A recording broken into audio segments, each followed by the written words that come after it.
ওরে বাপ রে বাপ, অনেক পাকিস্তানি তো এখানে। হ্যাঁ, আমাদের ধানমন্ডি সীমান্ত সম্ভারে তো অনেক। এই ড্রেসটা এখানে আছে, আল্লাহ কয়টা আছে তোমাদের কাছে? এটা একটাই, এই ড্রেসটা এখানে আছে। হ্যাঁ আচ্ছা দেখি, এইটাও আছে যে ফেরি টেলের ড্রেসটা, আমাদের 100% পাকিস্তানি আইটেম করে। একটু জুম করে নাও না, হ্যাঁ একটু জুম করে নাও। এই ড্রেসটাও আমাদের কাছে এভেলেবেল আছে, মানে আমি আজকে ধানমন্ডি শোরুমে আসায় আমি দেখতে পাচ্ছি যে কি কি আছে বা নাই।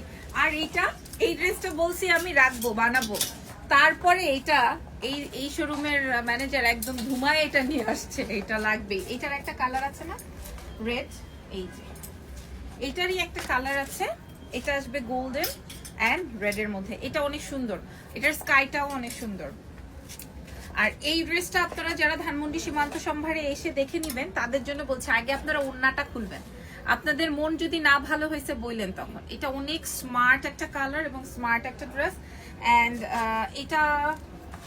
এটার কথা না বলে এটা লাস্টেই দেখাচ্ছি, এটা এক্সক্লুসিভ ওয়ান, এটা এক্সক্লুসিভ, ঠিক আছে? এটার বাকি যত কালার ছিল এটা বন, এক্সক্লুসিভ ওয়ান। সো পেয়ে যাচ্ছেন এক্সেলেন্স বাই লাবণ্য জাহানের দুটি ব্রাঞ্চে এবং আমাদের ধানমন্ডি সীমান্ত সম্ভার 101-এও।